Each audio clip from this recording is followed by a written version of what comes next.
Mesdames et messieurs, bonjour. Aujourd'hui, dimanche 20 juillet 2025, le grand format de ce jour va au secours des nouveaux bacheliers à travers un accompagnement psychologique pour un choix de formation éclairé et épanouissant.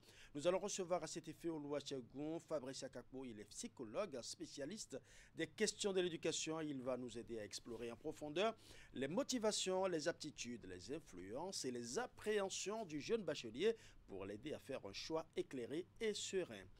L'artiste de la semaine est compositeur, chanteur, interprète de la jeune génération béninoise. Il s'inspire des rythmes africains, notamment l'afrobeat. Il est auteur de plusieurs singles et d'albums. Fikas le Saoudien, on l'appelle. Nous allons mieux le découvrir dans notre émission.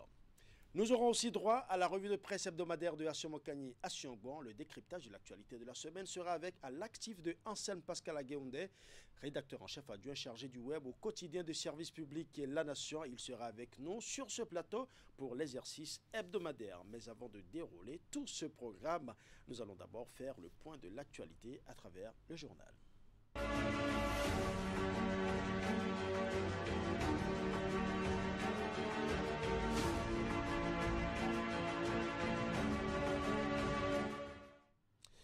Au sommaire de cette édition, rencontre entre le porte-parole du président de l'Assemblée nationale et les professionnels des médias. Vitali Botton fait le point des activités menées par le Parlement au cours de la première session ordinaire de l'année 2025 et qui couvre la période d'avril à juillet. Les détails dans un instant. Nous parlerons également du concours de recrutement de 172 agents pour le compte du ministère de l'économie et des finances. Au total, 5050 candidats, dont 48 personnes en situation de handicap se sont inscrits à l'échelle nationale pour compétir. Le point de la cérémonie de lancement des travaux des épreuves dans ce journal.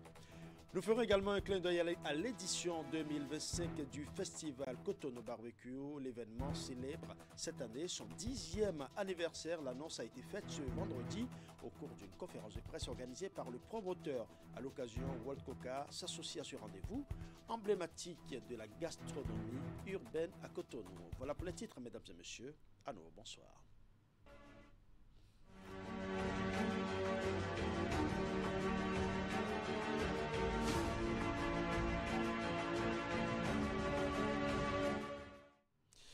Le président Patrice Talon a reçu les patrons des grandes entreprises opérant au Bénin. C'était ce vendredi au Palais de la Marina. Une rencontre stratégique organisée dans une ambiance conviviale et qui s'inscrit dans le cadre de la réalisation d'une ambition gouvernementale, celle de faire des entreprises le fer de lance du développement du pays. C'était donc un moment d'échange privilégié entre le chef de l'État et les gros bonnets du secteur privé. Voici un extrait du discours prononcé par Patrice Talon à cette occasion. J'ai souhaité échanger avec vous de manière conviviale, sans stress. C'est pour ça que j'ai souhaité soit un petit cocktail et puis à l'occasion personnelle ou même des dirigeants. Moi, j'ai le bonheur de constater que sur ces 5, 6, 7 dernières années, le Bénin progresse bien et donne un signal de progrès. Ce qui veut dire que si nous entretenons cette ambiance-là, que quand on vient au Bénin, même si on ne fait pas fortune du jour au lendemain, on peut grandir. Et c'est en ça que le gouvernement tout entier, d'abord remercie les entreprises, qu'elles soient petites, moyennes ou grandes, et notamment les grandes, et qui donnent le signal d'un pays qui commence à rassurer. C'est une bonne perception et que le Bénin rassure les investisseurs, rassure ceux qui sont installés au Bénin. Nous allons attirer d'autres.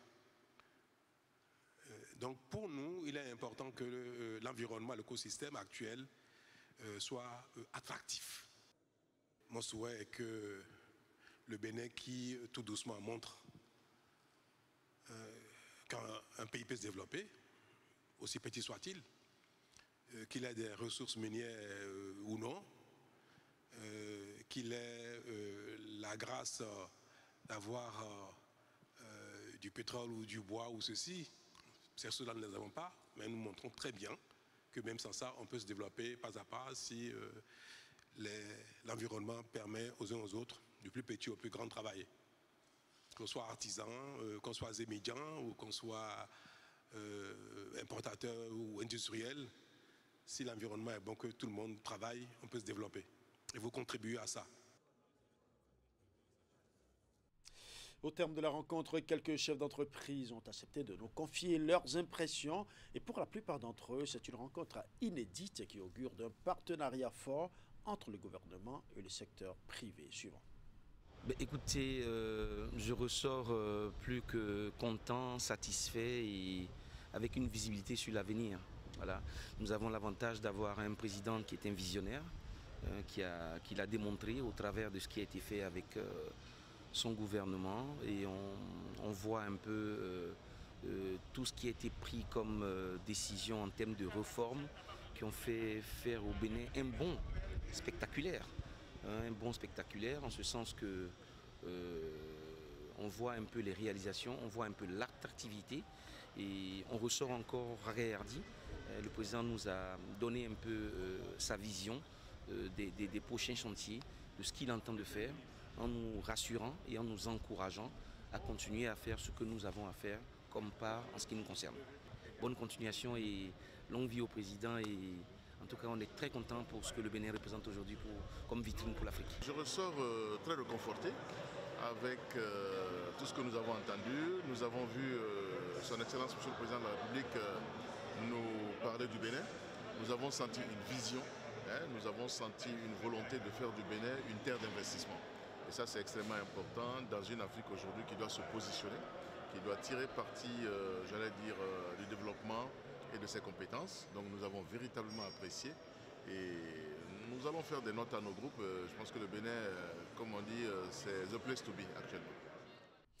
Je l'ai annoncé en titre, bientôt 172 agents compléteront l'effectif du ministère de l'économie et des finances.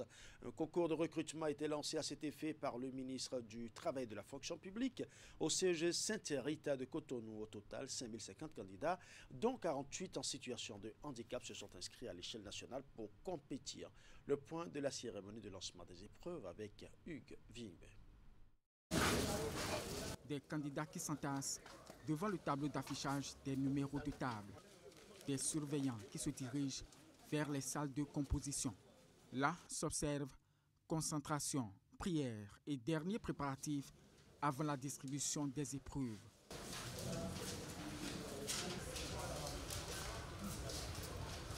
Ces jours de concours ici, au CEG Saint-Rita de Cotonou, le lancement officiel de la compétition est fait par l'autorité en charge du travail et de la fonction publique, accompagnée de la secrétaire générale adjointe du ministère de l'économie et des finances, destination des 172 candidats qui seront retenus après la correction des copies. Pour ce concours, ils sont 5050 à postuler, dont 48 personnes en situation de handicap. Nous avons reçu des dossiers pour 37 corps au total. Des fonctionnaires seront donc recrutés pour 37 corps de la fonction publique, dont le corps des agents métiers du ministère de l'économie et des finances, des informaticiens, des gestionnaires de projets, des gestionnaires en ressources humaines, des juristes, etc. Tout ce qu'il faut à ce ministère pour le rendre encore plus performant. Nous avons commencé aussi à recruter des personnes en situation de handicap. Et pour ce concours précisément, nous allons en recruter 9. Ça permettra de recruter des fonctionnaires d'État dynamiques qui vont contribuer à l'amélioration de la prise en charge des activités entrant dans l'attribution administrative du ministère de l'économie et des finances. Au nombre des matières dans lesquelles composent les candidats figurent, entre autres, le contrôle budgétaire, les finances publiques, le droit administratif et la culture générale. Le porte-parole du président de l'Assemblée nationale a tenu sa rencontre périodique avec les professionnels des médias. C'était l'occasion pour Vitaly Botton de faire le point des activités menées par le Parlement au cours de la première session ordinaire de l'année 2025 et qui couvre la période d'avril à juillet. Reportage. Devant les professionnels des médias, Vitaly Botton a d'abord dressé le tableau du travail législatif abattu entre avril et juillet. En tout, 10 lois ordinaires, 2 résolutions et 14 décrets de ratification ont été examinés et adoptés. Parmi les lois les plus emblématiques, celle portant vision nationale de développement à l'horizon 2060, celle encadrant l'entrée et le séjour des étrangers ou encore la ratification d'accords internationaux pour la protection des zones côtières et mangroves. Côté contrôle de l'action gouvernementale, aucun débat en plénière n'a été tenu sur des questions orales ou écrites. Une situation que le porte-parole du président Vlavonou justifie par le choix de privilégier des missions de terrain plus ciblées et adaptées aux réalités locales. Si cela peut sembler être un manque d'activité parlementaire, tenez-vous tranquille, il n'en est rien. Cette situation s'explique d'une part par la volonté affichée de redynamiser le contrôle parlementaire à travers des missions de terrain plus efficaces et ancrées dans la réalité locale. D'autre part, cette situation se justifie par le contexte de fin de législature, souvent marqué par un ralentissement de certaines initiatives. La session s'est aussi distinguée par une diplomatie parlementaire active. Sommet mondial de l'information, Assemblée régionale de la francophonie, installation du Parlement des jeunes ou encore coopération renforcée avec le Nigeria dans le domaine de l'ingénierie législative. La session écoulée a donc été marquée par l'organisation au Bénin de 2 grands événements internationaux qui témoignent de la place croissante de notre pays dans les dynamiques parlementaires et diplomatiques à l'échelle continentale.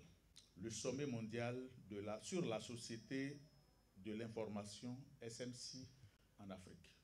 La 31e Assemblée régionale Afrique de l'Assemblée parlementaire de la francophonie.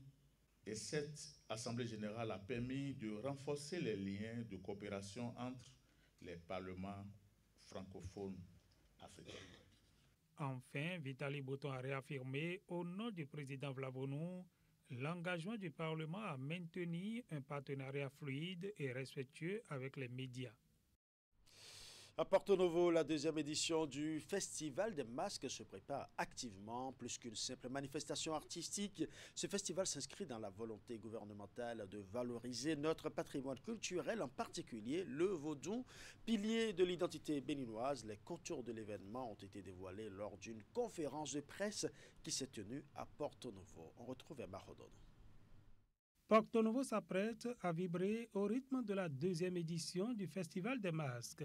En conférence de presse, les organisateurs ont levé le voile sur les ambitions de cette 2e édition, prévue comme étant fort à la croisée des politiques culturelles et touristiques nationales. En effet, il ne s'agit pas de faire ici un festival juste pour qu'on s'amuse.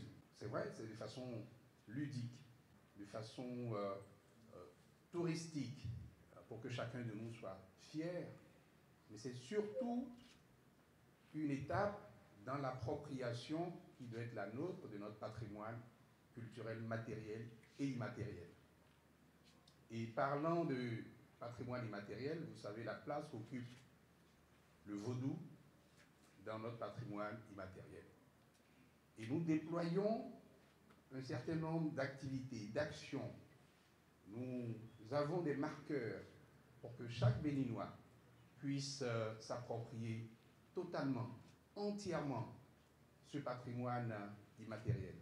Bien plus qu'un simple rendez-vous festif, le Festival des masques s'inscrit, selon les initiateurs, dans une dynamique profonde, celle de l'appropriation du patrimoine culturel, matériel et surtout immatériel du Bénin. Au programme de cette édition, une série d'animations et un colloque scientifique. Le clou, j'allais dire, non pas que les autres animations ne sont pas importantes, mais ce sur quoi on réserve également de belles surprises, c'est la grande procession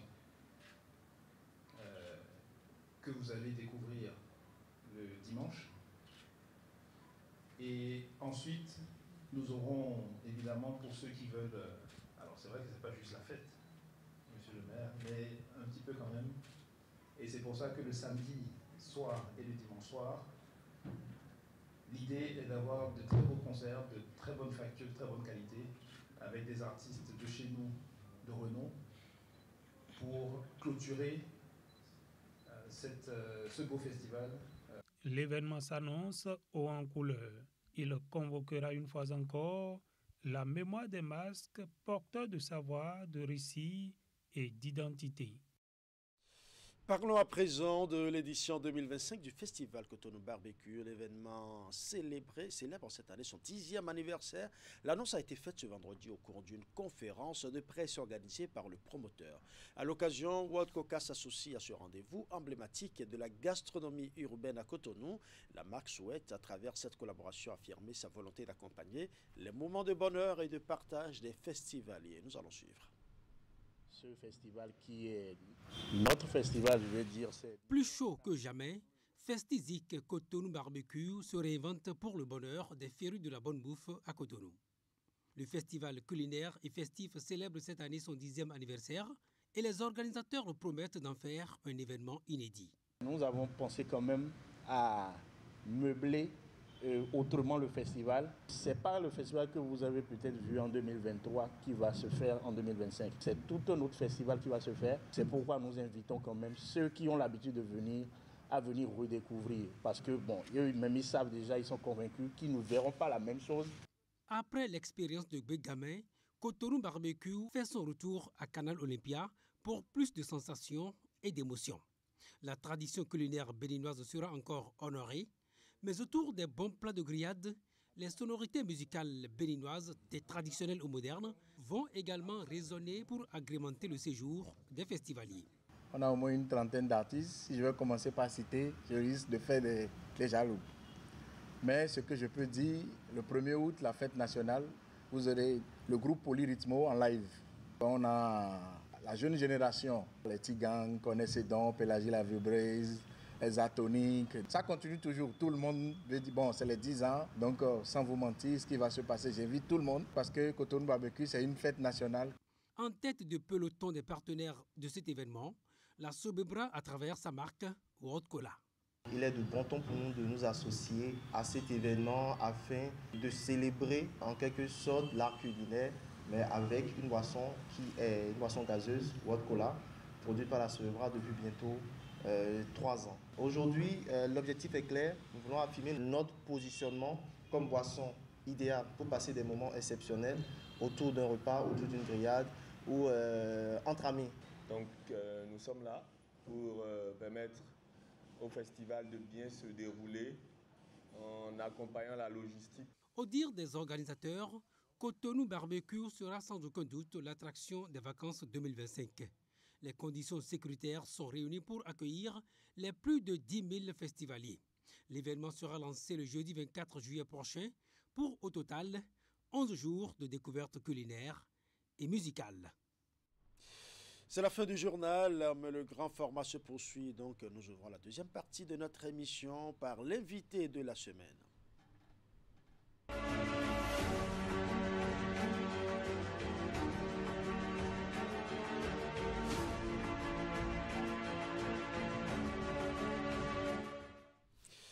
L'orientation post-bac est une étape charnière, souvent source de stress et d'incertitude. Plusieurs facteurs entrent en jeu et il est essentiel de les considérer pour un choix de formation judicieux. En attendant les séances d'orientation qui se feront tous azimuts, d'ici peu, nous recevons un psychologue spécialiste en éducation qui va nous aider à explorer en profondeur les motivations, les aptitudes, les influences et les appréhensions du jeune bachelier pour l'aider justement à faire un choix éclairé et serein. Et notre invité, Anon Oluwachegun Fabrice Akakpo, bonjour. Monsieur le journaliste. Vous êtes psychologue, spécialiste des questions de l'éducation. Merci d'avoir accepté notre invitation. C'est moi. Voilà. Pourquoi, tout de suite, pourquoi le choix de la formation après le baccalauréat est aussi sensible? Oui, le choix après l'obtention du bac est sensible, dans ce sens que c'est après ça que l'apprenant choisit d'apprendre réellement un métier à l'aune de ses objectifs professionnels et aspirations de carrière. Et les compétences et aptitudes qu'il avait eu à développer au cours de son cursus scolaire. D'accord. Donc, il est judicieux qu'après le bac, l'apprenant puisse vraiment choisir quoi devenir dans la société en ayant une idée sur le marché de l'emploi qui vont l'aider réellement à ce choix. Et comment faire justement le choix d'une formation? Quels sont les facteurs qui entrent en ligne de compte dans ce processus de choix? Beaucoup de facteurs entrent en ligne de compte par rapport à ce choix. Lesquels? Il y a d'abord les intérêts et passions que l'étudiant a d'abord pour le métier qu'il a choisi. D'accord. Et après ça, les objectifs qu'il souhaite atteindre en choisissant un métier pareil pour pouvoir exercer dans la société. C'est-à-dire que les professions souhaitées exercer, il doit pouvoir avoir un objectif précis et radical pour pouvoir exceller, montrer sa compétence dans cette formation. Oui.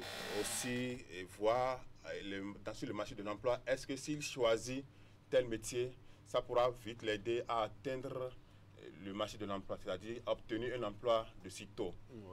Donc, il y a aussi ça, l'étudiant doit pouvoir réfléchir dans ce sens pour ne pas tomber dans le suivisme.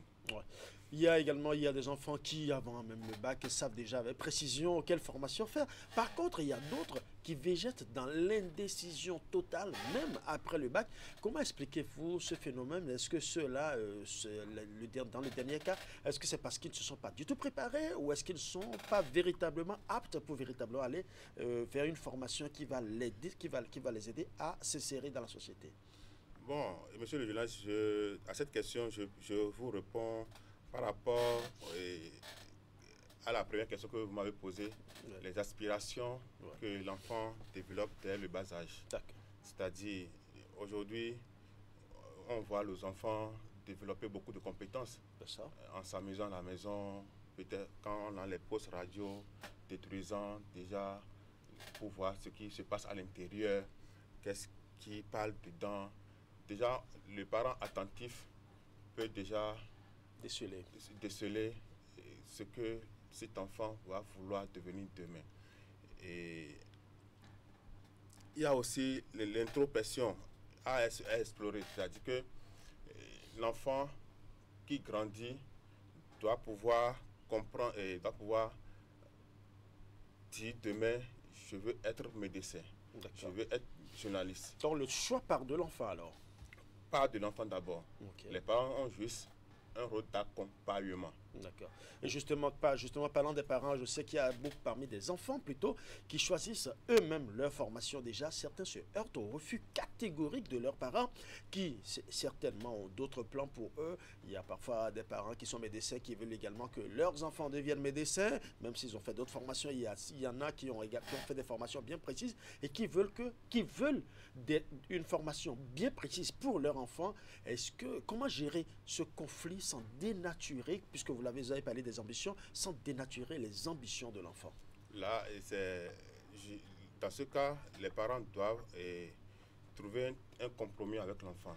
C'est-à-dire discuter avec lui, comprendre pourquoi est-ce que l'enfant a choisi d'être journaliste au lieu d'être médecin.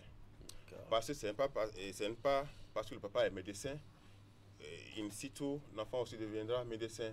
Si au préalable, il n'avait pas les aptitudes et les compétences pour pouvoir devenir médecin. Et dans ce cas, le parent doit avoir une écoute, discuter, aller sur sur la table de négociation, discuter avec l'enfant pour comprendre pourquoi est-ce qu'il ne peut pas devenir médecin, mais il préfère devenir journaliste, ou bien il préfère devenir mécanicien, il préfère devenir électricien.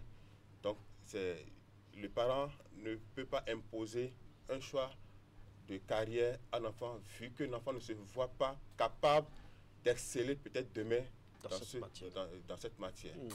Il y a aussi le virus du suivisme, vous en avez parlé même tout à l'heure, ce virus du suivisme qui guette souvent les nouveaux bacheliers, des camarades de classe qui ont fait chemin ensemble pendant longtemps. Vous savez comment ça se passe. Vraiment. Ils ont tendance à vouloir choisir les mêmes filières de formation pour toujours rester ensemble, la bonne camaraderie bien évidemment. Un choix parfois préjudiciable à certains d'entre eux. Comment identifier ce virus de suivisme, le contourner ou à la limite l'éviter? C'est même pas à contourner, c'est à éviter. Parce que ce n'est pas parce que Kodjo veut devenir électricien que Pierre aussi doit devenir électricien, parce que On a grandi dans le même quartier, on a fait les bancs ensemble. Oui. On a mangé ensemble. Non. Oui. Le fléau du suivisme, chaque apprenant, c'est ça que j'ai dit tout à l'heure, chaque apprenant doit pouvoir identifier en lui la capacité d'exercer un métier. Est-ce que si je suis Kojo dans son métier d'électricité, je suis capable de faire l'électricité aussi. Celui qui veut suivre doit pouvoir se poser cette question. Et aussi, il doit s'ouvrir aux aînés pour prendre des conseils. Quand Dieu veut faire l'électricité, moi-même j'ai pour ambition de devenir électricien. Des gens vont l'aider à l'écouter pour déceler en lui les facteurs, s'il a les facteurs qui vont lui permettre d'aller vers ce métier. Donc, c'est vraiment à éviter le suivisme. D'accord. Et pourquoi faut-il toujours attendre l'obtention du bac avant de commencer par réfléchir à la formation à suivre? N'y a-t-il pas possibilité d'entamer ce processus chez le jeune apprenant au niveau des classes inférieures pour mieux l'aider à se préparer à faire un bon choix de formation? Bien sûr, il ne faut pas vraiment attendre le bac pour pouvoir choisir le métier à exercer. Déjà, au collège, l'apprenant peut déjà choisir. C'est ça qui nous oriente vers les séries. Certains, déjà en cas de 4e, voient que je ne peux pas exceller en PCT, choisissent déjà aller en langue, en 3e pour pouvoir composer en espagnol ou en allemand.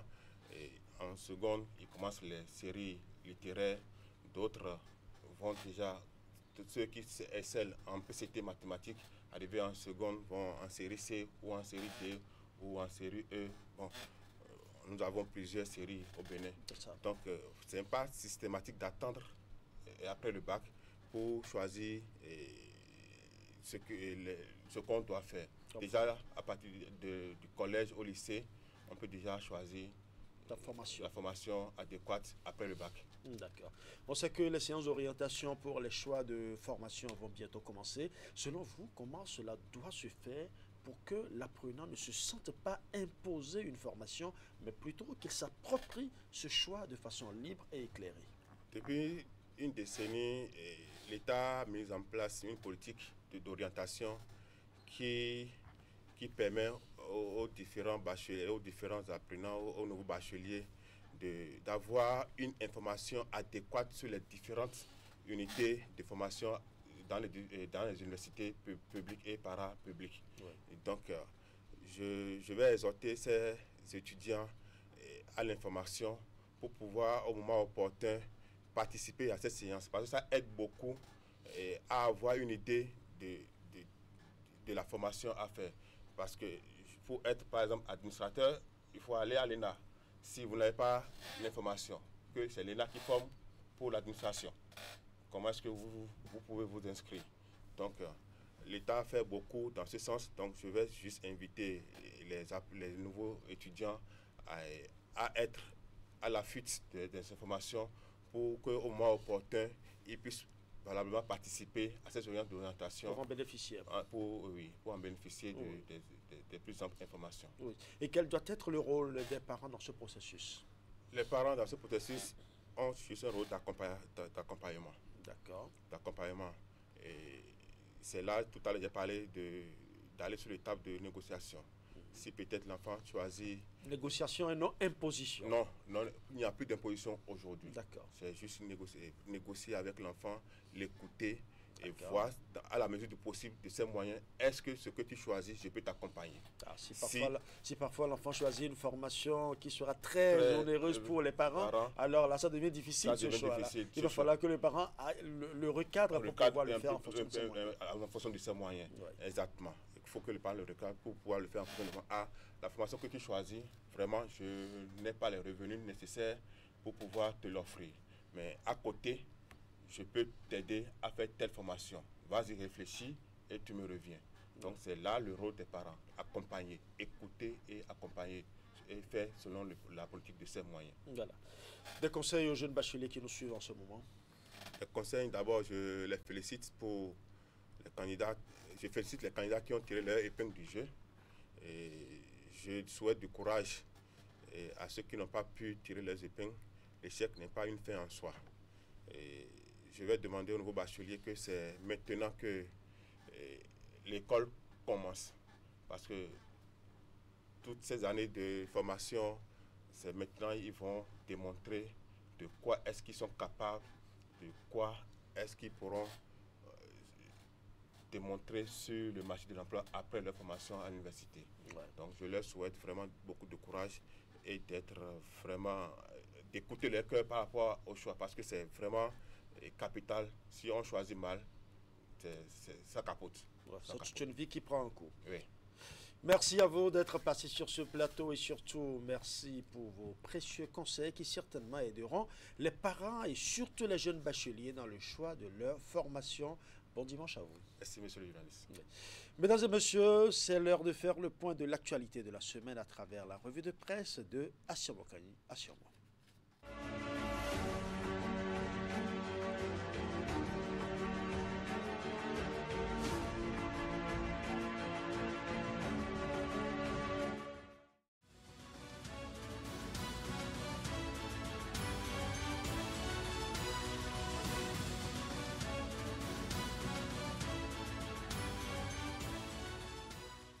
À toutes et à tous, bonjour, c'est la revue de presse hebdomadaire.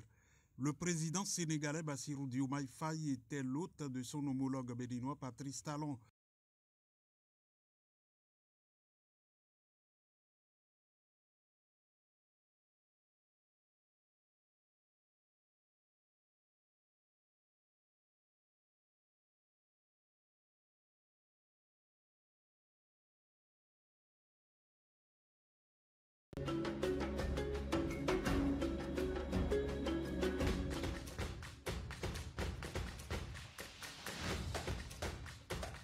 Bienvenue à cette nouvelle édition de Canal Sport, notre rendez-vous hebdomadaire qui, chaque semaine, vous permet d'avoir des nouvelles du monde sportif béninois et d'ailleurs. Matteo Arlenvi, vous le connaissez? Oui. Jouer loin de ses bases et se qualifier, ce n'est pas évident. Hein. Au départ, vous y croyez? Au départ, bien sûr qu'on veut jouer au Bénin tous les matchs, mais pour l'instant, on est à 6 matchs, 0 défaite en Côte d'Ivoire. Mais bien évidemment, on préfère jouer les matchs à Cotonou et au Stade de l'Amitié ou au Stade de Charles de Gaulle.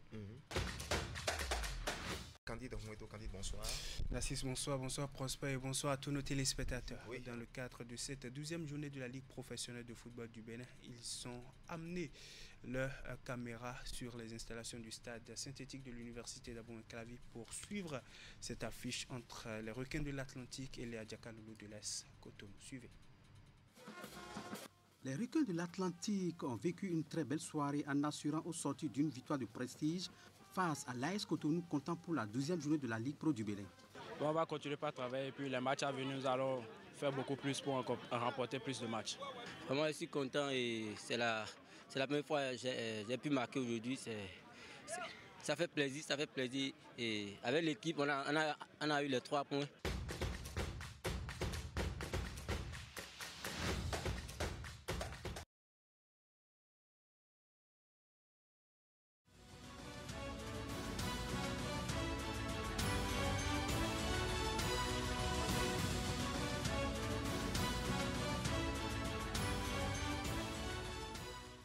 À toutes et à tous, bonjour, c'est la revue de presse hebdomadaire. Le président sénégalais Bassirou Diomaye Faye était l'hôte de son homologue béninois Patrice Talon. Une visite que l'autre quotidien estimait ne pas être qu'un simple acte diplomatique. Elle porte en elle des enjeux politiques de rapprochement stratégique, mais aussi des perspectives économiques concrètes pour les deux pays. En 7 ans de reconfiguration géopolitique en Afrique de l'Ouest, le dialogue entre le Bénin et le Sénégal pourrait contribuer à redessiner une CEDEAO plus crédible, plus efficace et tournée vers l'avenir. Plus qu'une visite de travail, a noté la nation, plus qu'une visite de travail, c'était des retrouvailles de deux personnalités habitées par un ardent désir aussi bien de renforcer la coopération entre leurs deux pays que d'améliorer les performances des institutions d'intégration sous-régionale. Pour preuve, les échanges annoncés pour 1 heure d'horloge ont duré plus du double de ce temps. Le journal faisait observer que le Bénin et le Sénégal, perçus comme des pays de stabilité démocratique, ont un rôle à jouer dans la refondation des solidarités ouest-africaines.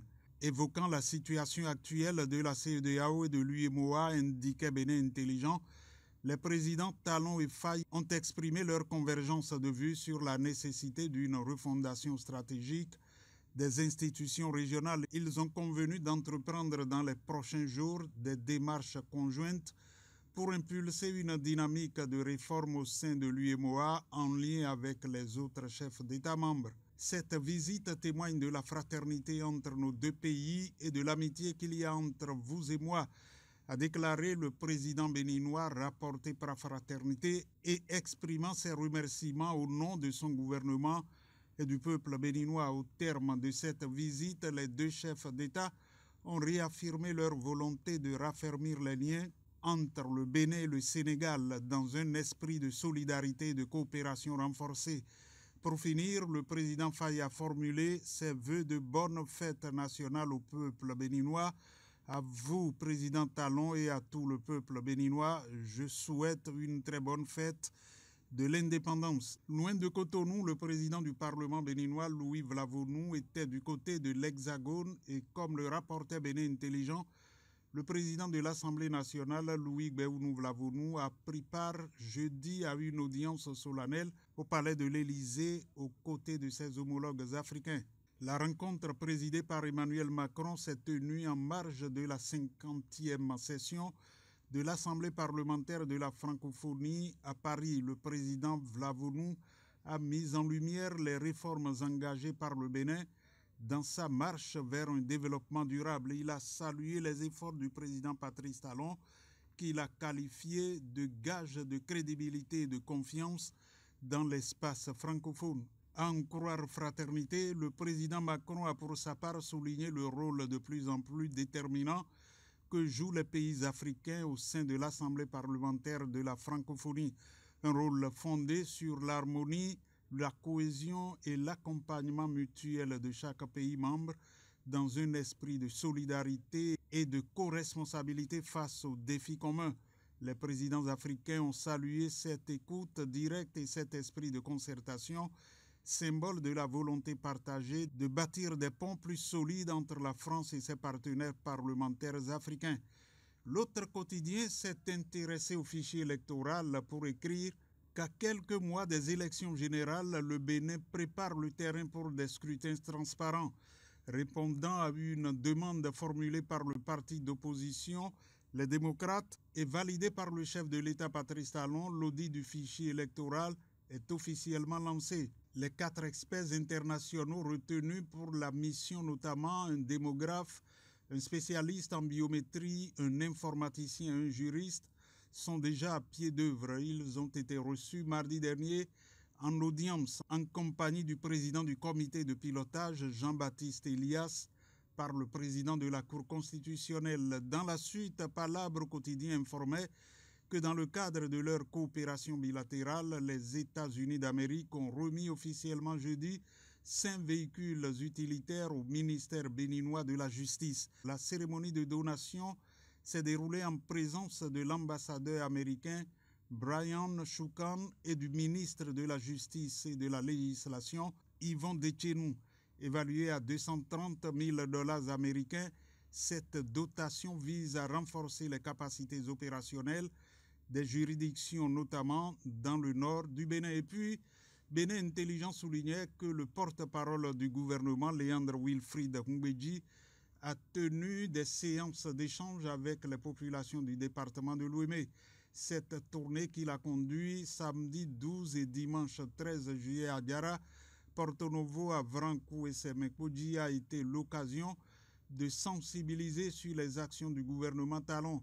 Les différentes rencontres ont mobilisé toutes les couches représentatives de la population et ont porté principalement sur l'émancipation de la jeunesse. En présentant les réalisations du gouvernement de la rupture, Léandre Wilfried Ngbeji a souligné que ce régime constitue un vaste chantier ouvert à la jeunesse.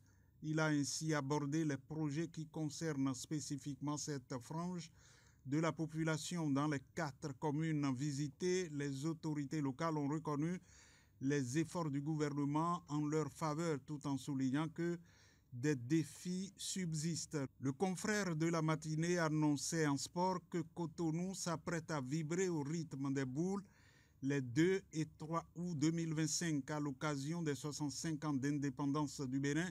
La Confédération africaine des sports boules a annoncé l'organisation de 2 grandes nocturnes exceptionnelles de pétanque. L'annonce a été faite au siège de l'institution continentale par son président, l'honorable El Hadj Ibrahima Idrissou, lors d'une déclaration solennelle devant les médias nationaux et internationaux. Placés sous le haut patronage du président de la République du Bénin, Patrice Talon, ces manifestations sportives auront lieu sur l'esplanade de l'Amazone à Cotonou. Le président de la CASB a souligné l'importance de ces nocturnes qui vont bien au-delà d'un simple tournoi de pétanque. Ces festivités s'inscrivent dans une démarche volontariste, a-t-il déclaré en évoquant 3 principaux objectifs. Valoriser les disciplines boulistiques à l'échelle nationale, zonale, continentale et mondiale en leur offrant un cadre d'expression prestigieux. Mobiliser les meilleurs joueurs africains ainsi que les autorités politico-administratives autour d'un événement fédérateur, convivial et spectaculaire. Mettre en lumière le rôle social de la pétanque en tant que vecteur de cohésion, de solidarité et de développement dans nos communautés. Fin de cette revue de presse hebdomadaire. Merci d'avoir été fidèles.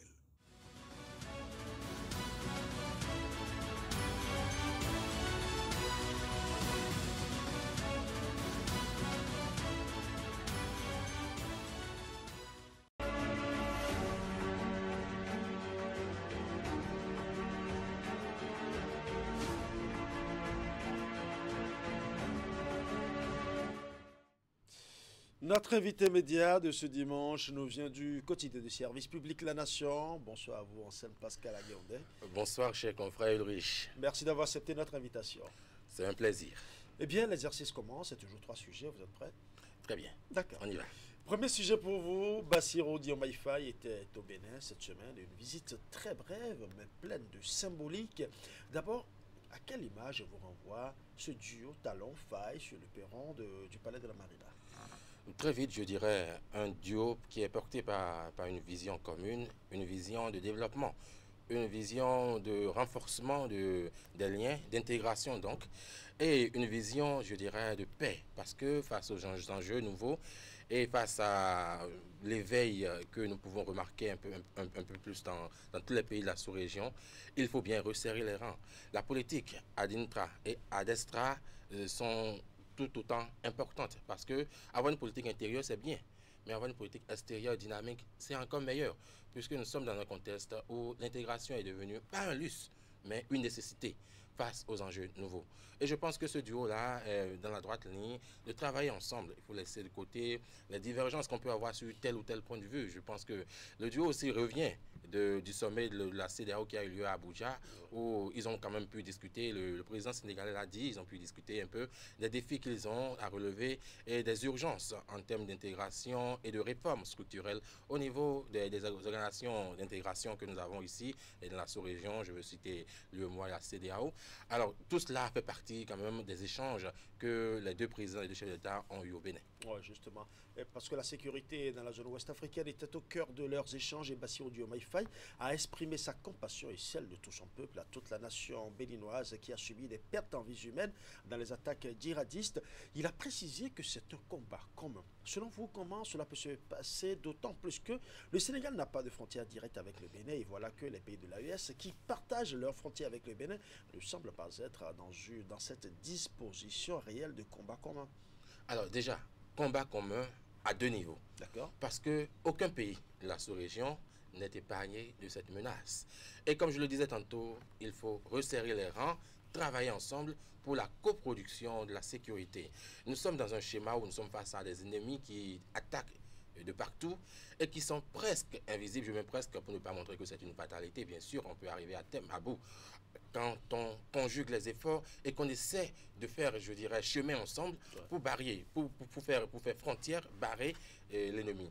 Je pense déjà que c'est bien que ces chefs d'État aient compris que c'est un combat commun, même si, bon, on n'a pas entendu parler je dirais, d'attaques terroristes dernièrement au Sénégal en tant que tel. Mais la menace est là. La menace est là et vous voyez le Sénégal est quand même à des frontières, je dirais, sensibles avec d'autres pays. Et vous l'avez évoqué tout à l'heure, les pays de l'AES qui ne sont peut-être pas dans la même dynamique que le Bénin, mais qui sont tout aussi conscients de la menace qui est commune et qui font face également à cette menace et savent qu'ils ne peuvent pas y arriver seuls. C'est d'ailleurs là l'intérêt de se mettre ensemble et de former une alliance parce qu'ils savent qu'individuellement, ils ne peuvent pas le faire seuls. Et ayant quitté l'intégration, notre communauté commune d'intégration, il leur fallait quand même se retrouver au sein d'un petit groupe pour continuer à coproduire cette sécurité-là et à agir ensemble, à coopérer ensemble et faire face à cette lutte-là. Et je pense que le Sénégal peut être quand même un peu déterminant dans les rapports du Bénin avec l'AES parce que le Sénégal n'a rien contre le Bénin. Bon, je le dis avec beaucoup de bonne volonté, avec beaucoup de bonne foi. Le Sénégal n'a rien a priori contre le Bénin et contre les autres pays. D'ailleurs, voilà. Et vous voyez, le Sénégal est dans une posture où il ne rejette personne. Le Sénégal a de très bons rapports avec les pays de l'AES. Oui. Et c'est là que se trouve encore, je dirais, le pont que le Sénégal peut constituer entre le Bénin et les pays de l'AES, qui sont quand même des pays qui partagent des frontières avec le Bénin. Alors, et là, je pense que dans un contexte où le dialogue est un peu difficile avec des pays comme le Niger, dans un contexte où on prend le Bénin comme celui qui soutient notre organisation d'intégration contre les pays de l'AES, dans ce contexte-là, le Sénégal quand même peut porter une voie de paix, une voie d'intégration. Une voie de médiation. Voilà, une voie de médiation. Ouais. Et c'est certainement dans ce sens-là que le président de la République a tenu à cette rencontre. Vous savez, les deux chefs d'État l'ont évoqué. Il y a eu plusieurs tentatives qui ont été manquées parce que leur agenda était un peu compliqué. Ouais. Mais le chef d'État du Sénégal a quand même dit que le Bénin faisait partie quand même, était quand même au plus haut niveau de son agenda de visite quand même des autres pays, des pays frères, et qu'il a tenu à répondre à cette invitation-là de notre président Patrice Talon. Je vois déjà des perspectives, de très bonnes perspectives, parce que nous l'avons évoqué, et il ne s'est pas simplement agi d'intégration, mais il s'est également agi de développement. Et ces pays, je dirais, coopérants au plan économique, au plan des échanges commerciaux, puisque le Bénin a une très bonne dynamique économique actuellement, coopérants et vont certainement également étendre nos coopérations sur le champ de la sécurité. Et Diomaye Faye trouvera davantage intérêt à aider le pays, à aider le Bénin, à garantir des frontières, je dirais, sûres, à garantir quand même un pays sûr. Parce qu'un pays sûr, c'est un pays qui se développe. Ouais. Et si vous voulez vraiment mener des échanges économiques avec un pays, vous devez également vous assurer de ce que ce pays soit quand même un pays de paix, un pays qui ne soit pas trop emprunt à des menaces sécuritaires de tout genre. Donc, Diomaye Faye a quand même intérêt également à ce que le Bénin soit un pays de paix, un pays qui fait face de façon efficace à la menace terroriste, si tant est que ces deux pays veulent poursuivre les échanges commerciaux. Ouais, vous avez bien parlé de la CEDEAO et de l'UEMOA qui était aussi au cœur des discussions. Et comme Patrice Talon, Bassirou Diomaye Faye pense aussi qu'il faut redonner du dynamisme aux institutions sous-régionales. Est-ce qu'il faut parler de réveil des peuples africains ou plutôt de tentative de miracle? Oui, les deux. Tentative de miracle et réveil. Parce que vous savez, ce réveil est en cours depuis bien longtemps. Nous avons vu beaucoup de personnes, je dirais aussi bien chefs d'État que de populations. Aujourd'hui, vous pouvez sentir un peu le malaise que même les populations ont parfois à évoquer la CEDEAO, prenant parfois la CEDEAO comme une institution qui ne joue pas vraiment son rôle.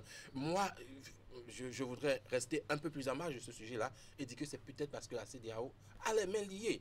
C'est vrai, nous sommes dans un contexte d'intégration régionale, mais n'oubliez pas que chaque pays garde sa souveraineté. Et dans un contexte où chaque pays garde sa souveraineté, la CEDEAO aurait bien voulu qu'il n'y ait pas AES. Et vous avez vu, la CEDEAO qui s'est montrée un peu ferme au départ, et je pense que c'est la bonne posture. Il faut condamner un coup d'État et non chercher à édulcorer les thèmes. Il faut condamner d'abord, mais après la CEDEAO s'est ralliée en voyant que c'était le désir des peuples certainement, et c'était c'était peut-être un désir légitime.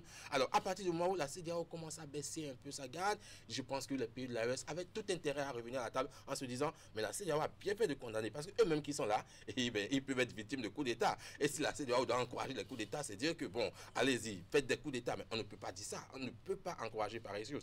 Donc, c'est vrai qu'il y a des récriminations qui sont, je dirais, un peu tendancieuses contre la CEDEAO, mais il y a d'autres qui sont quand même pertinentes. Et c'est là le sens des réformes structurelles et qu'abordent quand même nos deux chefs d'État, parce qu'ils ont compris qu'il faut vraiment mener des réformes structurelles, aussi bien au niveau de la CEDEAO qu'au niveau de l'UEMOA, pour que ces institutions d'intégration, c'est vrai, c'est des institutions qu'on voit comme un peu des institutions intergouvernementales, mais au-delà, en fait, il faut voir que c'est quand même pour le bonheur des peuples, pour le bonheur des populations qui sont au sein de cette communauté-là. Alors, il faut faire en sorte que ces institutions répondent davantage maintenant aux attentes des populations, aux attentes profondes des populations. Et pour cela, il faut aller vers des réformes structurelles et voir comment est-ce que l'intégration peut permettre davantage de pacifier toute la région et de faire en sorte que la région soit une région qui avance vers le développement économique en mettant de côté tout ce qui est entrave sécuritaire et en mettant de côté tout ce qui ne permet pas véritablement au pays de pouvoir échanger et de pouvoir fédérer leurs efforts vers un développement. Ah, vous semblez bien optimiste là? Ah ben oui, très optimiste parce que vous savez, aujourd'hui l'intégration, je l'ai dit au départ, ce n'est pas un luxe. C'est une nécessité. Et face à l'émergence de grandes puissances et face à l'émergence également, je dirais, de forces dissidentes et je dirais, de menaces de tout genre, il faut vraiment prendre à cœur la politique d'intégration, voir comment faire pour que l'intégration nous porte plus loin, puisque c'est là même le sens et la vision même de l'intégration. Deuxième sujet pour vous, l'ancien ministre des Sports, Ganiou Soglo, s'insurge contre ce qu'il qualifie d'instrumentalisation politique de son père. Il estime que certaines personnes manipulent l'image de son père à des fins politiques. Est-ce que vous avez aussi l'impression que l'ancien président de la République, Nicéphore Dieudonné Soglo, est manipulé? Alors, tout de suite, je vais répondre sans y répondre. Et parce que tout de suite, je dirais que nous avons vu le président Nicéphore Soglo être assez, je dirais, critique par rapport à certaines réformes et par rapport à certaines actions et décisions de l'exécutif. Alors, nous le voyons récemment être un peu plus doux, je dirais, être dans la logique admirative. Oui, voilà, un ancien président de la République qui, je dirais, sait dire que c'est pas bon et sait dire que c'est bon. Donc, a priori, on peut se dire quand même que il est dans la droite ligne de quelqu'un qui veut le bien de son pays et qu'il essaie de juger selon les actions et non selon les personnes. Parce que les actions pour lesquelles il est quand même, je dirais, un peu plus laudatif, nous sommes d'accord que ce sont des actions qui ne sont pas pour autant mauvaises. Donc, je ne l'ai pas vu dire, ah ben, le président de la République, c'est très bien d'avoir emprisonné Joël Aïvo. Je ne l'ai pas vu revenir, en fait, sur des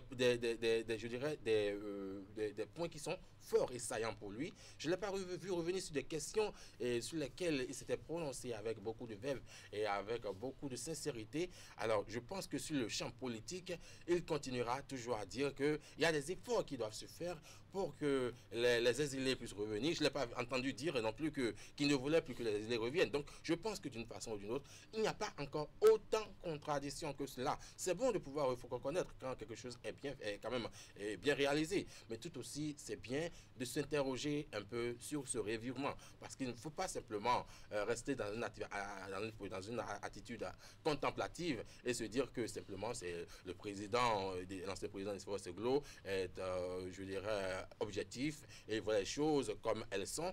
Mais il est possible également qu'il y ait une tentative de manipulation. Ben, on est sur le champ politique. Quand vous dites oui, il faut apprendre à dire non aussi, on est sur le champ politique. Et vous savez que le président Nicéphore Soglo a quand même un enfant qui est à l'extérieur aussi et qui vit un peu les îles. Et les îles n'est bien pour personne. L'actuel président peut nous en dire autant. Les îles n'est bien pour personne. Et quand vous avez un chef d'État qui quand même sait que l'âge avance et d'une façon ou d'une autre et qui veut voir quand même ses enfants de retour à la maison au bercail, c'est possible qu'il ait aussi également un peu édulcoré sa position, soit de sa propre initiative, soit quand même pour répondre un peu plus, je sais pas, je ne vais pas dire aux attentes de l'exécutif, mais peut-être pour essayer de calmer le jeu. Tout cela est possible. Et dans ce contexte-là, c'est là où l'homme politique peut se servir un peu de la fragilité humaine et faire en sorte que, voilà, mais quelqu'un qui a quand même une certaine stature et qui est très bien vu de la population puisse quand même également porter la voix des actions gouvernementales. Voilà, ça fait plaisir quand même à l'exécutif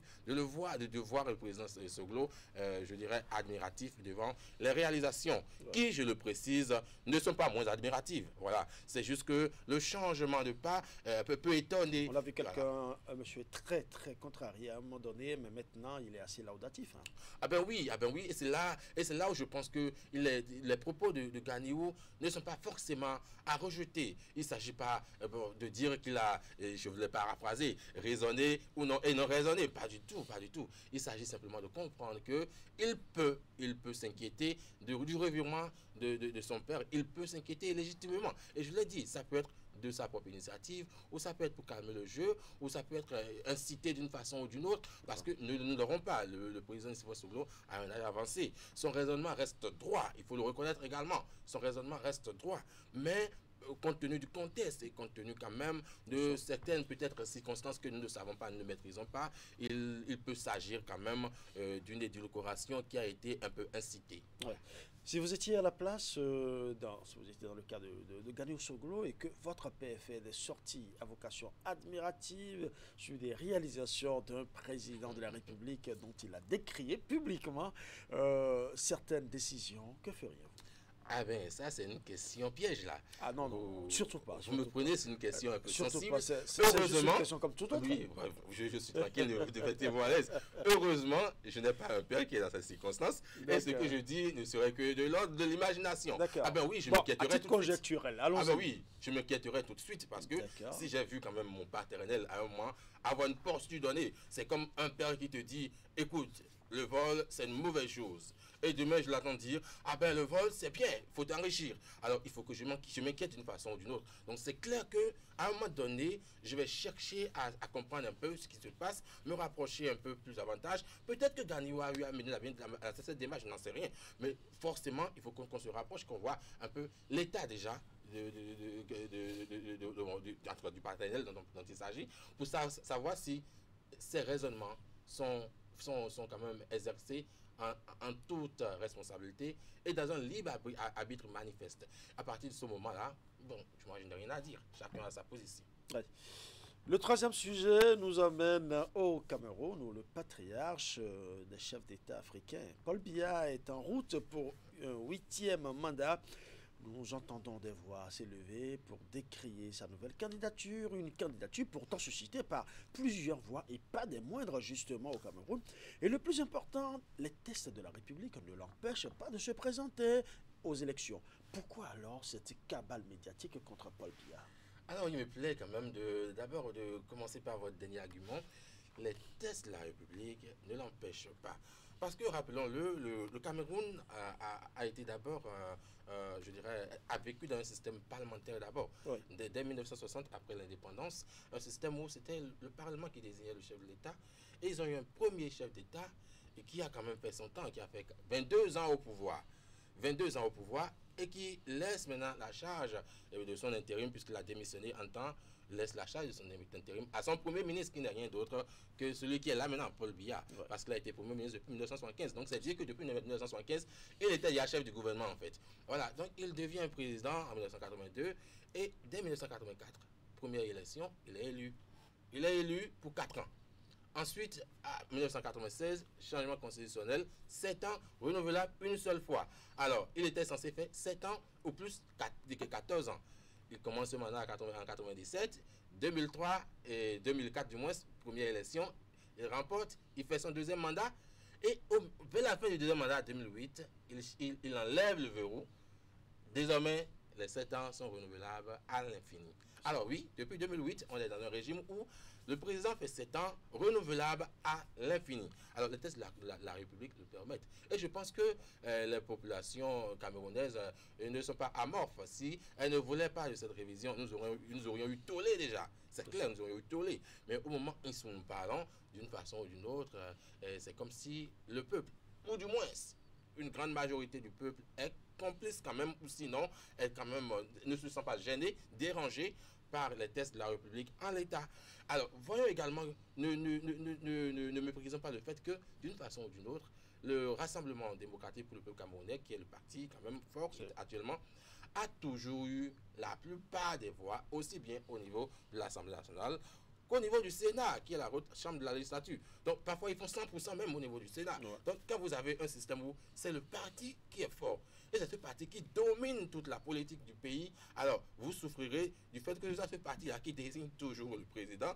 Et voilà un homme qui a toujours été plébiscité, il a 92 ans, il est à peine dans le pays, et il est quand même plébiscité, je voudrais dire entre parenthèses, qui n'est pas quand même le président qui a le plus, je dirais, exercé en Afrique. On a actuellement un certain Obiang, qui est là depuis 1979 également, voilà, et qui a fait, je pense, après 46 ans au pouvoir. Voilà, mais c'est des choses qui quand même nous interpellent d'une façon ou d'une autre. Et on peut comprendre que quand même certaines voix s'élèvent pour d'une façon ou d'une autre, demander à ce qu'il y ait un regard un peu plus attentif par rapport à la politique, au système politique camerounais. Vous voyez un président qui, à cet âge-là, et malgré la répétition des mandats, n'est pas dérangé, il est plébiscité. C'est un jeu politique parfait dans lequel il est présenté un peu comme l'homme qui est au service du peuple.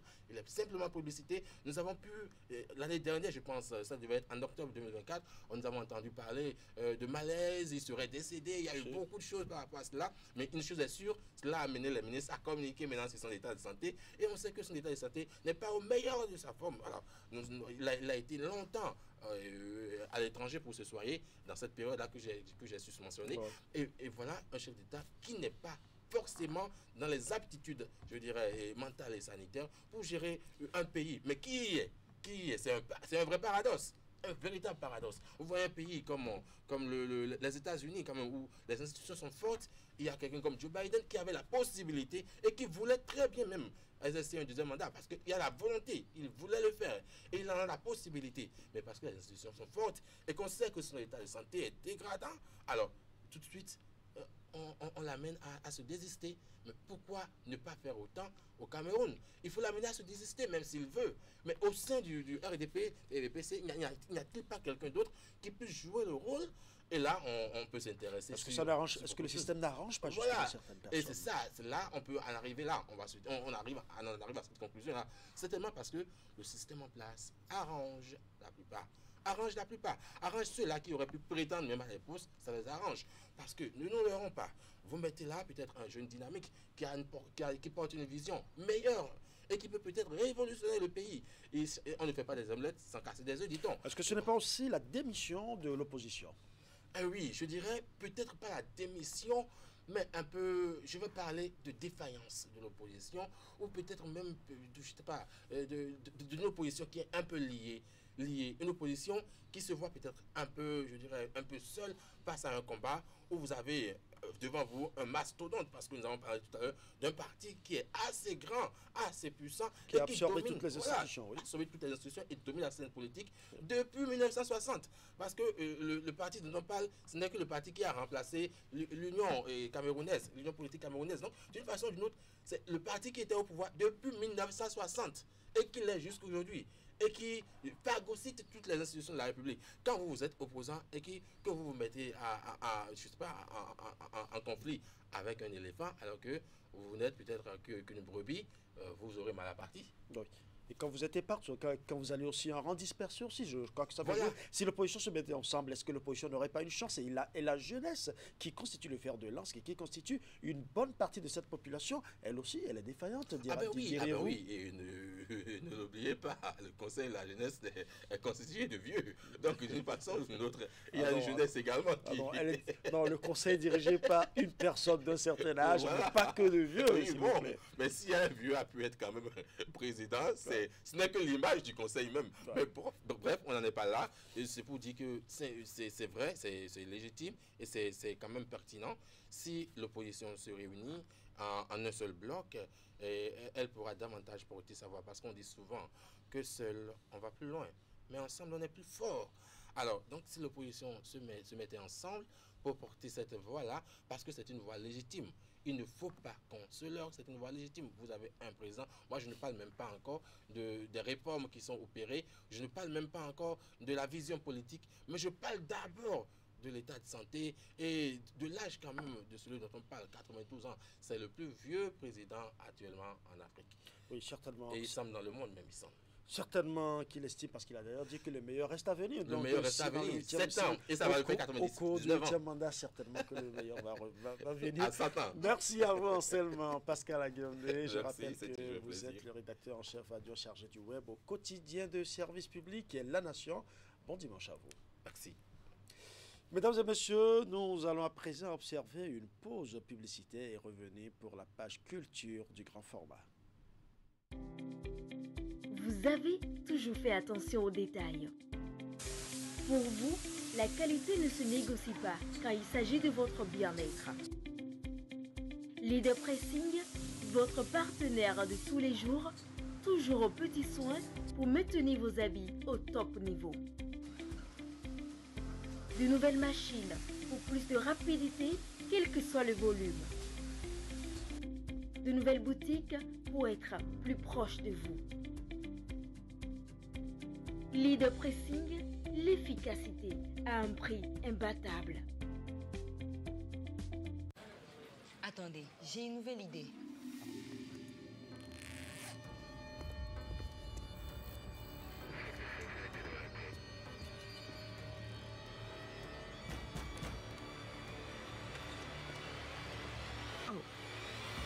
Mettez ça, le jeu va commencer. Canal+, Netflix, boum, ça va être énorme. C'est dingue. Pour vous, nous imaginerons toujours plus. Maintenant, profitez de tout Netflix, inclus dans votre nouvelle formule Tout Canal+.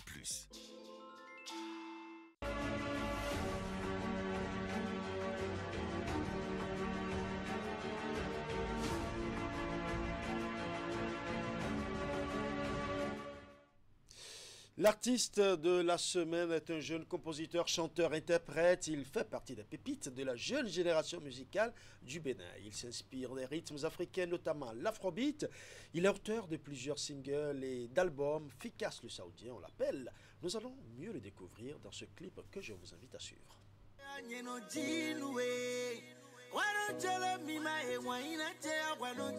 Joanne Piet, la reine de mon cœur. Fikas, le Saoudien, le vendeur des babes, le beau Benjamin du pays. Sergi on the beat. Les femmes battantes, les respects. Nechirite, naïdo wenu, ananuche, dojona nabani, danida, mechele koja. Bodak mampo siko siko era ye kuyo ajota enumi choba waro pere ye je miranda era wayala ki agawe bueno le choba nyera pere waje jolo nye wano jolo nima lady wano jolo nima ano jolo nima koroche anyeno jilwe wano jolo nima lady wano jolo nima ano jolo nima koroche anyeno fanwe babe I love you lady I love you babe I love you koroche anyeno jilwe babe I love you lady I love you babe I love you koroche anyeno fanwe. Devant tes parents, c'est toi que j'ai choisi. Parmi ces milliers d'hommes, c'est à toi j'ai dit oui. Chérie, pour ma warrior, ma direction. Bébé, toi et moi pour la vie. Era ye kuyo, ajota wenumi. Choba werok bere, ye je miranda. Ye doye alandi, agaje ye nole. Choba wero kwede, ye jeminota. Wano jolo nima, lady, wano jolo nima. Ano jolo nima, koroche anyeno jilwe. Wano jolo nima, lady, wano jolo nima. Ano jolo nima, koroche anyeno fanwe. Baby, I love you, Fikas, I love you. Baby, I love you, Fikas, you know, Jinue. Baby, I love you, Fikas, I love you. Baby, I love you, Fikas, you know, Fanue. Nechirite, naido wenu, ananuche. Ojona nagbani Danida mechele koja Bodak makbo siko Sou Alessandro Janvier David Mon boss sûr Eda Evra Mondéton Juste William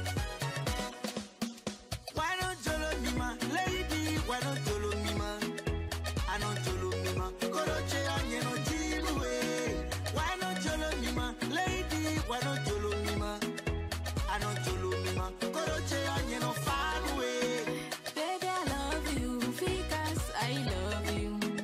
Baby, I love you, because you know Jinue. Baby, I love you, because I love you. Baby, I love you, because you know Fanue. Dassi, Lévi, Kenzo, depuis Paris, Stella Miga. Voilà, il est déjà confortablement installé sur ce plateau efficace. Bonsoir. Bonsoir, monsieur. Merci d'avoir accepté notre invitation. À l'état civil, tu réponds au nom de Eric Roupoui, c'est bien ça? Oui, Eh c'est ben ça. voilà, d'où vient alors le nom de Fikas, le Saoudien? Fikas, j'ai reçu ce nom à une compétition à Lions Club. Et j'étais le plus petit parmi eux. D'accord. Et il y a, après le concours, il y a les membres du jury qui disaient: ah, mais ce jeune homme, il est vraiment efficace et il peut mieux faire. Donc le nom Fikas vient du mot efficace. Efficace, d'accord. Et d'où vient alors le Saoudien? Le Saoudien, j'ai les barbes et c'est un surnom que les amis m'ont donné. D'accord. Le vendeur de barbe, le beau Benjamin du pays. Ah ben voilà. Bon, maintenant, tous les fans comprennent mieux la signification du Tout à nom, fait. Fikas, le Saoudien. Tu as commencé ta carrière musicale en 2011. Tu as sorti ton tout premier single intitulé Baby I Love You que nous venons de suivre tout à l'heure. Et dans la coulisse, tu me disais même déjà que cette belle voix qui t'accompagnait justement sur ce morceau s'est éteinte il y a 2 ans. Oui, Parle-nous un peu. il y a une amie, une sœur à moi, Théma, que j'ai invitée sur ce morceau pour reprendre le morceau. Parce que quand j'avais sorti le morceau, j'avais pas de visibilité. D'accord. Les gens connaissaient la chanson, mais on ne connaissait pas celui qui l'a chanté. D'accord. Donc à un moment donné, j'ai voulu reprendre la vidéo pour permettre aux gens, ceux qui aimaient cette chanson, de remarquer la personne, de connaître la personne. Donc je l'ai invitée sur le morceau, on a fait le featuring, mais malheureusement aujourd'hui, elle n'est plus là. Voilà. Personne. Pour mon père, son âme, nous lui rendons un vibrant hommage ici à travers cette chanson. Et justement, cette chanson par laquelle beaucoup de Béninois t'ont véritablement connu, c'est véritablement cette chanson. Et l'album est sorti en 2015, justement, et je crois. Parle-nous un peu des premiers pas dans le monde, des premiers pas dans le monde de la C'était musique. difficile et compliqué parce que vous savez, à cette époque, j'avais pas de moyens, j'avais pas de soutien. Et j'adore la musique. D'accord. Quand je vois mes aînés chanter, je me demande comment est-ce qu'il faut faire pour arriver. Mais c'était compliqué. J'ai fait beaucoup d'années avant de me faire révéler au grand public. D'accord. Oui, mais je rends grâce. J'ai sorti le premier album et j'ai fait ce clip et d'autres clips ont suivi. Ouais. Et moi, j'aimerais simplement demander qu'est-ce qui t'a poussé à aller vers la musique? Parce que moi, personnellement, je ne peux pas chanter. Je ne dirais pas que c'est une passion, mais j'aime la musique parce que quand j'étais tout petit, mon papa jouait les morceaux de Bob Marley. D'accord. Et pourquoi n'avez pas choisi alors le reggae?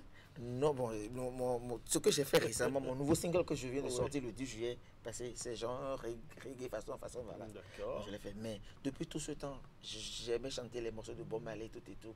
Et même à l'école, je faisais, et quand les gens, on finissait les compositions, je chantais. Moi, je ne faisais pas des poésies. Alors, je on va faire un test tout de suite là. Vous nous ferez donner juste un morceau de Bob Marley de votre choix. Oh oui. Tout de suite. Awala lolo, awala lo. Bon voilà, j'ai oublié, mais j'adore ça.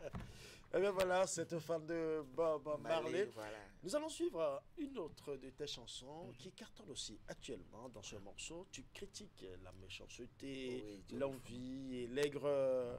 Tu connais bien le titre? Joléphone, bien justement. Joléphone, nous allons suivre.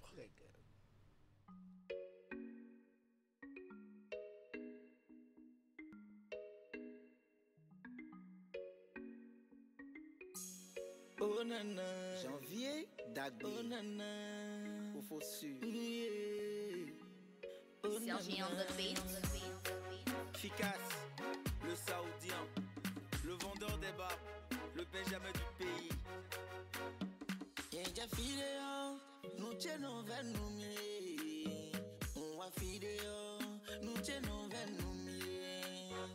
Azoche meo, nuche no venumi. Khodi doche meo, nuche no venumi. Newe bonumi, newe bonumi, newe bonumi. O vivo maratinumi, newe bonumi, newe bonumi. Salo, newe bonumi, vivo maratinumi. Ajato, ajelo, ajirato, ajelo, ajirato, ajelo, ajirato, ajelo. Allah, Erika, Richard, le précieux, mon boss, écoute ça. Aladji Malechosu, Parrain Chigan, Nathalie Homeda, ça c'est pour toi. Ndakwe wezon, Ndakwe wezon, Ndasi wezon, Bonu che no vemi uaye. Nyonumi wezon, Ndocheke wezon, Ndavion wezon, Bonu che no vemi aye. Newe bonumi, newe bonumi, newe bonumi, po vivo maratinumi. Newe bonumi, newe bonumi, salo, newe bonumi, vivo maratinumi. Ajato, ajelo, ajirato, ajelo, ajirato, ajelo, ajirato, ajelo. Ndose seba winumi, cho cho cho. Ose seba winumi, cho cho cho. Ndose seba winumi. Yekweso ye wabocho, ngolo ye cho cho cho. Tu n'es pas mon Dieu, Amaïsa Chene. Jamais, jamais, je suis un enfant. Tu n'es pas mon Dieu. Nous les Foulons, c'est cette chanson qui parle de l'aigreur, de la jalousie, de l'envie. C'est une histoire vraie? Tout ce que je chante, c'est mes vécus. D'accord. Et c'est quoi l'histoire derrière cette chanson intitulée Dieu le Foulon? Je vais vous expliquer que j'ai vécu des trucs quand j'étais en formation. Parce que je suis un dessinateur bâtiment de profession. Voilà. Après ça, j'ai travaillé dans des structures, même à la préfecture de Cotonou, tout et tout. Mais il y avait la jalousie. Et puis, j'ai été renvoyé de la préfecture. Et après, j'ai travaillé vers la maternité Lagune. Et les amis, ceux que moi j'ai amenés dans la société, ce sont eux qui m'ont critiqué, qui m'ont fait truc. Maintenant, j'ai aussi remarqué que quand je viens parmi les amis et que je donne mon point de vue, personne ne valide ce que moi je dis. Et on me sous-estime, on me renvoie, on m'écarte. Et eux aussi, quand j'avais commencé ma carrière, j'avais des amis avec qui je sortais et on était tous ensemble. Mais quand il y a des événements, en ce temps, je n'avais pas sorti un single. Je faisais des interprétations dans les collèges. Donc eux, ils avaient déjà des singles et ils vont chanter. Donc comme moi, je n'avais pas de single, ils vont sans moi. J'ai constaté que c'est la jalousie parce que je faisais des acapellas et que je réussissais. Je fais très bien des acapellas d'autres artistes. Donc j'ai remarqué en eux que ces amis-là ne m'aiment pas. Et ils ne veulent pas que je sois avec eux. Parce que parfois quand je vais chanter, je trouve plus d'argent que ceux qui ont leur single. Et je suis plus apprécié, plus aimé, tout et tout. Et là, vous avez livré votre ressenti dans la chanson. Voilà. Donc j'ai constaté, un jour, je me suis dit, mais pourquoi tout ça? Peut-être que c'est la jalousie, ou les gens ne m'apprécient pas, ou c'est ma personne, ou bien c'est parce que je suis plus accepté que ceux-là, qui fait que ceux-là me mettent souvent de côté. Donc, on a vu également Sweet dans le clip et j'ai remarqué personnellement que Sweet est souvent dans vos clips. Et il y a également une autre chanson de vous, Yigbenumi, justement, que vous avez fait avec Sweet. Oui. C'est quoi ce lien avec Sweet là? Je voudrais d'abord dire merci beaucoup à Sweet Glory pour tout ce qu'il fait pour moi, parce que c'est un foufou que je ne peux jamais oublier. Et il a été toujours là pour moi dans les moments difficiles et dans les bons moments. Et grâce à lui, j'ai pu voyager. Il m'a toujours soutenu. En fait, mes chansons, suite est toujours là pour la correction au studio. Il est là pour me donner des idées. Il me dit, mais mon frère, tu ne peux pas être avec moi et sortir un truc que je n'avais pas apprécié. Même les clips, les vidéos, tout et tout. Il a été toujours là. Suite, c'est un papa, un fofo, il est tout en fait. Ouais. Je lui dis merci. C'est vrai que vous dites merci à Suite, mais il y a deux personnes qui m'ont particulièrement parlé de vous. D'abord, Gilles Dadier, Gilles Daslantokodé, qui m'a d'abord parlé de vous. Et puis, il y a aussi un autre Gilles, mais là, ici, maintenant, je parlais de Ghislain Estil Agodji, qui a également parlé de vous et dit, mais c'est un jeune artiste qu'il faut également promouvoir. Donc, on dit merci à ces deux personnes qui, effectivement, vous accompagnent. En 2020, tu as sorti ton deuxième album intitulé Mon heure a sonné. Voilà. C'est quoi l'histoire derrière cet album? Comme je viens de le dire tout à l'heure, durant tout au long de ma carrière, je me suis toujours battu corps et âme pour produire mes œuvres. Oui, c'est le quotidien de tout le monde. Hein? Voilà. Bon, il y a des gens aujourd'hui qui chantent aujourd'hui, qui ont eu le producteur dans le plus vite possible. Et moi, je n'en ai pas eu. Je fais toujours une autoproduction. Donc, j'ai toujours de difficultés pour sortir mes trucs. Donc, je n'attendais pas. Il y a un monsieur au nom de Grégoire Didonou qui m'a dit, mais toi, tu fais beaucoup d'efforts, je dois t'aider. Et il m'a aidé avec une somme de 500 000. Ce que je n'attendais pas, ce que je n'espérais pas. Et c'est ça qui a fait que j'ai sorti mon deuxième album. Et le jour où j'ai fini la duplication, tout et tout, et mettre les thèmes dessus, j'ai dit, mon heure a sonné. Et que cet album, je vais l'appeler Mon heure a sonné, parce que mon heure a sonné vraiment. Merci à ce monsieur qui accompagne la culture béninoise. Et nous jouons aussi notre partition en accompagnant les jeunes artistes béninois à notre manière, justement. Et grâce à la musique, tu as eu la chance de voyager et de faire quelques prestations dans plusieurs pays, entre autres le Sénégal, le Mali. Tu étais même allé à Dubaï, justement. Parle-nous un peu de ces expériences, comment tu les as vécues et qu'est-ce que tu en as tiré pour l'évolution de ta carrière? Ces voyages-là m'ont amené à comprendre une autre réalité de la musique en fait. Et ça m'a motivé de travailler fort pour aller au-delà de ce que j'espérais. Ces voyages, je ne suis pas allé dans ces pays sans l'aide de Suite. Je le dis toujours, il a été quelqu'un de bien. Donc ces voyages et ces réalités m'encouragent et me donnent le courage de grandir, de travailler. Parce que quand tu travailles, on réussit toujours. Donc ces voyages m'ont fait du bien, m'ont fait vraiment du bien et je suis content et je pense que les jours à venir, je pense que je ferai encore des voyages plus bien, plus doux, plus professionnels que ça. Oui. Et puisque nous parlons de tes expériences, je vais te faire vivre une vidéo qui certainement va te rappeler d'où tu viens. Je ne parle pas, je laisse simplement découvrir. D'accord.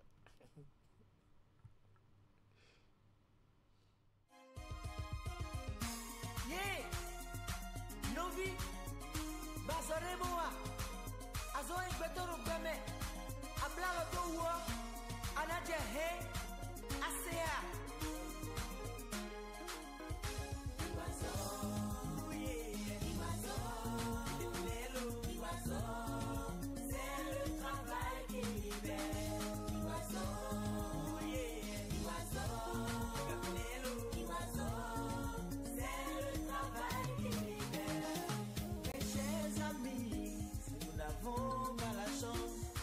Dans nos études, nous devons nous accrocher à quelque chose dans la vie. Car le travail est le salut de l'humanité. Mes chers béninois, luttons pour réussir.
Je constate que tu ris depuis que le clip a commencé.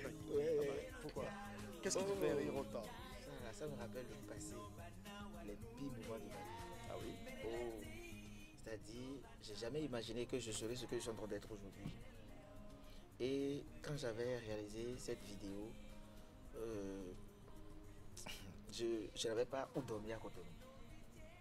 J'avais pas où dormir. J'étais chez ma tante, mais ça n'allait pas et c'était compliqué. Et quand je sors pour aller chanter, ma tante me renvoie, elle ferme la porte, je dors dehors.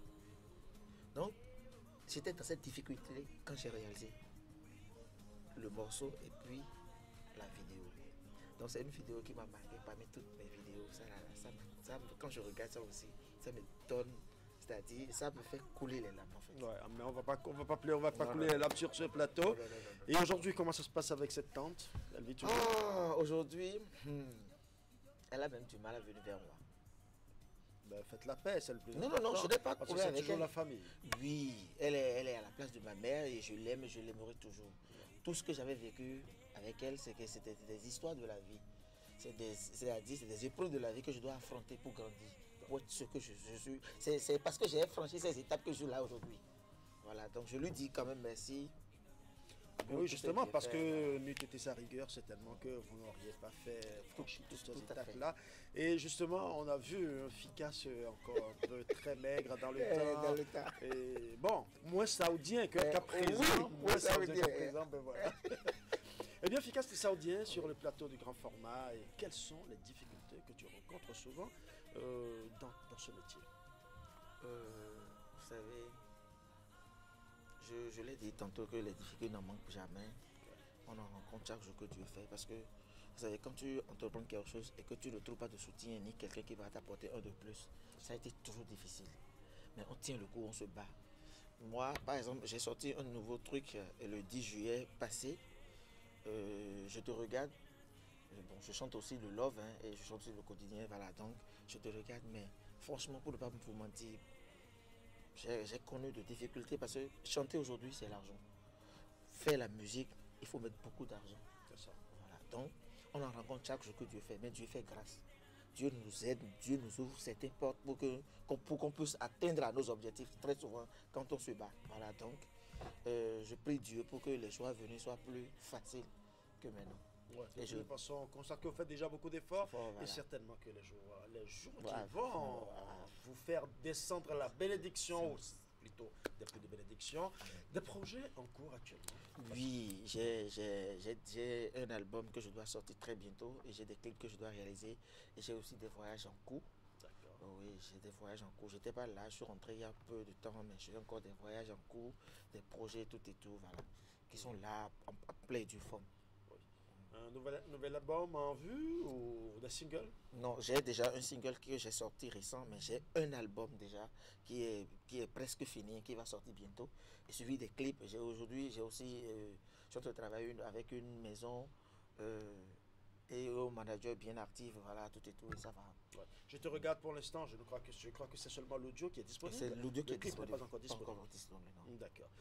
Un message à tes fans qui nous suivent en ce moment. Oh là là, je voudrais d'abord dire merci à Ghislaine Agboudji, merci à Gilles Dadi et merci à ma fille, Erika Ronroué, ma fille que j'adore de tout mon cœur. C'est elle qui me donne le courage, la force de grandir au jour le jour. Je voudrais également dire merci à tous ceux-là qui m'écoutent en ce moment, ceux-là qui me voient. J'ai besoin de vous, les fans. Et un artiste a toujours besoin de sa popularité pour grandir. Alors, faites le téléchargement sur toutes les plateformes et allez mettre Ficas, le Saoudien, et vous aurez mes chansons et les titres et que vous allez les télécharger. Je vous aime, que Dieu vous bénisse. Et pensez-nous aussi aux artistes, parce que c'est nous qui font que vous êtes tout le temps en joie. Je voudrais également dire merci à M. Ulrich, un grand monsieur. C'est Canal 3 qu'il faut remercier justement parce que c'est la télévision qui nous offre cette plateforme pour que nous puissions faire votre promotion. Et comme il est de tradition sur ce plateau, on ne finit toujours pas une chanson en a cappella. Et là, je te laisse le plateau.